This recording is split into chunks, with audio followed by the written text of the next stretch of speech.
প্রতিটি বিপ্লব শেষে একটা টার্ময়েল, একটা অস্থিরতা, একটা অরাজকতা সৃষ্টি হয়। এটা মানে এই বাংলাদেশে এটা ব্যতিক্রম নয়। কিন্তু আমরা আবার এই কথাও জানি যে বাংলাদেশের যে জনচরিত্র, বাংলাদেশের যে লোভী, প্রতারক, সুবিধাভোগী, অস্থির, মানে এই যে মানে দায়িত্বহীন জনশ্রেণী, এই যে 15 বছর মধ্যে দাবি তোলার সময় ছিল না, এখন দাবির পরে দাবি, দাবির পরে দাবি সরকারকে অস্থির করে তুলছে। এবং আজকের যে দুটো ঘটনার কথা আপনি বললেন, চাকরিজীবীদের সেই আন্দোলন, এটা তো বলাই আছে যে তারা মানে নীতি নির্ধারকরা চেষ্টা করছে, আবার ওদিকে গার্মেন্ট শিল্পে এই অবস্থা। গার্মেন্ট শিল্পে মানে এই দেশের অবস্থা ছিল যারা লোভী, মানে সেটা কিন্তু এই জনশ্রেণী দুশ্রেণী। শ্রমিকরাও একটা মিনিমাম বেতন নিয়ে কিন্তু কাজ করছিলেন এতদিন, তারা এখন উচ্চাকাঙ্ক্ষী হয়ে গেছেন। এবং যারা গার্মেন্টসের মালিক তারাও উচ্চাকাঙ্ক্ষী, তারা লোভী, তারা টাকা দিতে রাজি নয়, যথার্থ টাকা দিতে স্যাক্রিফাইস নেয়। তো তার ফলে এই অবস্থার সৃষ্টি হয়েছে।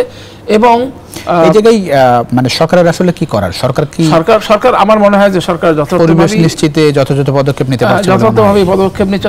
সরকারের সীমাবদ্ধতা আছে।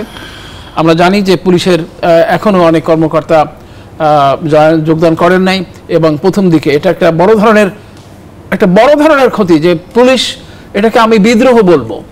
একটা গণতান্ত্রিক সরকার প্রতিষ্ঠিত হওয়ার পরে পুলিশ স্ট্রাইক করলো, পুলিশ তারা মানে অসহযোগিতা করলো, তারা সপ্তাহখানেক যাবত যোগদান করেনি। এখন আস্তে আস্তে সহযোগিতা করছে, ঠিক মতো আস্তে আস্তে স্বাভাবিক রাস্তাঘাটে চলাফেরা করলে বোঝা যায় যে পুলিশ একটু অ্যাক্টিভ হয়েছে। গণ অভ্যুত্থানের মাধ্যমে যে সুদৃঢ় জাতীয় ঐক্য সৃষ্টি হয়েছিল, সেটিতে কোথাও কোথাও এখন খণ্ড খণ্ড ভাঙন লক্ষ্য করা যাচ্ছে। ফর এক্সাম্পল, এই কিছু কিছু সমন্বয়ক বা তাদের এই যে গণবিপ্লবের যারা ধারক বাহক ছিল, তারা রাজনৈতিক দল করার কথা বলছে। তো এটি তো একটি লক্ষণ যে বিভাজন। রাজনৈতিক দলগুলো রাজনৈতিক ক্ষমতা দখলের জন্য দীর্ঘদিন ধরে চেষ্টা করে আসছে, এবং এই সরকারের চরিত্র হচ্ছে নন পলিটিক্যাল। এবং এই বিপ্লবের মাধ্যমে যে সরকার বা মানে যে বিপ্লবের যে নায়ক, যারা ধারক বাহক, তারা জনগণের স্বতঃস্ফূর্ত সমর্থন পাইছে এই শর্তে যে তারা নন পলিটিক্যাল।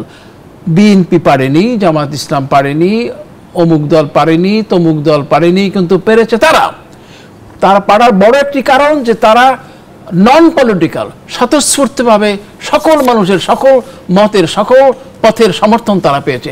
এখন তারা যদি ভাবে যে তারা মানে তারা হিরো হয়ে গেছে, তারাই মানে রাষ্ট্রকে নিয়ন্ত্রণ করে রাজনৈতিক দল করবে, এটা অত সহজ ব্যাপার না।